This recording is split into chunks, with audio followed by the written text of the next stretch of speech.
Olá pessoal, tudo bem? Esta é a nossa terceira questão do Enem, tá certo? Da aula de conjuntos numéricos. Veja que eu fiz 2 aulas de teoria de conjuntos numéricos lá no meu canal, Tony Santana Matemática. Inscreva-se lá. Esta é a terceira questão, tá certo? Do Enem, sobre conjuntos numéricos. Um estudante se cadastrou numa rede social, na internet, que exibe o índice de popularidade do usuário.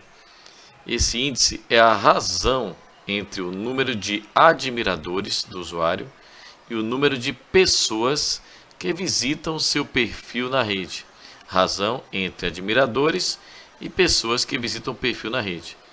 Ao acessar seu perfil hoje, o estudante descobriu que seu índice de popularidade é 0,31212 reticência.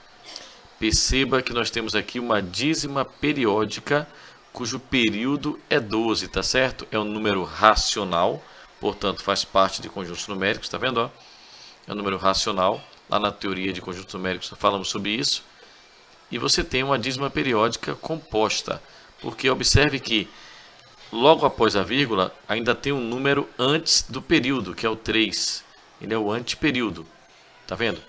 Quando após a vírgula surge o período, aí você tem uma dízima periódica simples. Se isso não acontece, que é o caso deste exemplo aqui, você tem uma dízima periódica composta.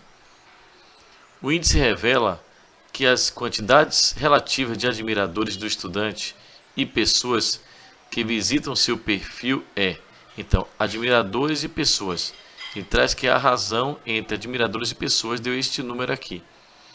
Então, o que a gente tem que fazer para descobrir quantos admiradores existem e quantas pessoas existem, tá?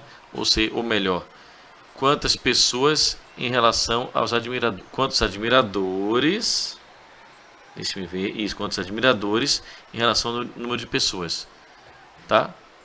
Nessa razão admiradores pessoas. Vamos lá. Repare. Pegando a dízima, admiradores, pessoas, nessa razão, nessa ordem, nós temos 0,312. Uma regra prática que você deve ter aprendido na escola é a seguinte. Escreve o número todo, tá? Se tiver 0 à esquerda, você dispensa, ignora o 0. Mas se fosse outro número, escreve o número inteiro.